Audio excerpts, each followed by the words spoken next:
తీయలేరు. మీరు ఈ ప్రాంతంలో గోదావరి తీరంలో ఎక్కడికి వెళ్ళినా సర్ ఆర్థర్ కాటన్ విగ్రహాలు కనపడతాయి. సర్ ఆర్థర్ కాటన్ చిన్నతనంలో విదేశాల్లో పెరిగినటువంటి రోజుల్లో పెద్ద వర్షం పడితే వర్షపు నీరు ఎక్కడైనా నిలవ ఉంటే ఓ చిన్న పుల్ల ముక్క తీసుకుని దానికి కాలవలాగా సన్నగా గాడి తీసి అందులోంచి నీళ్లు వెడుతుంటే ఆ గాడులన్నీ కలిపి నీళ్ళన్నీ వేరొక చోటికి వెళ్తున్నట్లుగా చేస్తూ ఉండేవాడు. అతనితో పాటుగా పాఠశాలకి వెడుతున్న అతని సోదరుడు పాఠశాలకి రాకుండా ఈ పిల్లవాడు నీళ్లు వెళ్ళడానికి మార్గాలు చేస్తున్నాడని వాళ్ళ నాన్నగారికి చెప్తే వీడు పెద్దవాడైన తర్వాత వ్యవసాయానికి పనికొచ్చేటట్టుగా నీటిపారుదల పథకాలు బాగా రచించగలుగుతాడు, ఆనకట్టలు కడతాడని ఆయన్ని ఆ రంగంలో వృద్ధి చెందేటట్టుగా చదివించారు వాళ్ళ నాన్నగారు. మీరు ఎక్కడ చూసినా సర్ ఆర్థర్ కాటన్ విగ్రహం గుర్రం మీద కనపడుతుంది.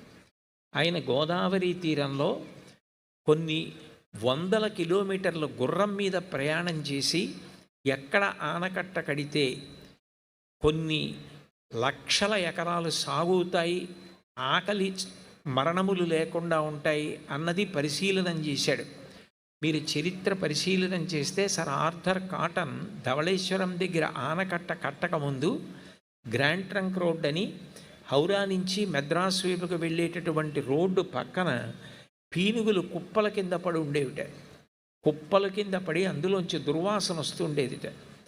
అన్నం లేక, అన్నం తినడానికి అవకాశం లేక, పంటలు పండక అంతమంది చనిపోతుండేవారు. ఆయన బ్రిటిష్ వాడైనా ఆయన ఆ రోజులలో లండన్లో బ్రిటిష్ ప్రభుత్వానికి ఉత్తరం రాస్తూ ఇంతమంది అన్నం లేక చచ్చిపోతూ ఉంటే ఇది నాగరిక ప్రభుత్వానికి అవమానం, కాబట్టి మనం గోదావరి మీద ఆనకట్ట కట్టాలని ధవళేశ్వరం వరకు ఆయన అంతా పరిశీలన చేసి ఇక్కడ ఆనకట్ట కడితే కొన్ని లక్షల ఎకరాలు 3 పంటలు పండుతాయని ఆ రోజుల్లో ఆయన ఆనకట్ట కట్టాడు. కాబట్టి ఇవాళ ఇంత సస్యశ్యామలంగా గోదావరి జిల్లాలు అన్నపూర్ణమ్మగా ప్రఖ్యాతికెక్కి ఇంతంత పంటలు పండుతున్నాయి. అదే కాటన్ ఎంత చదువుకున్నవాడైనా గట్టి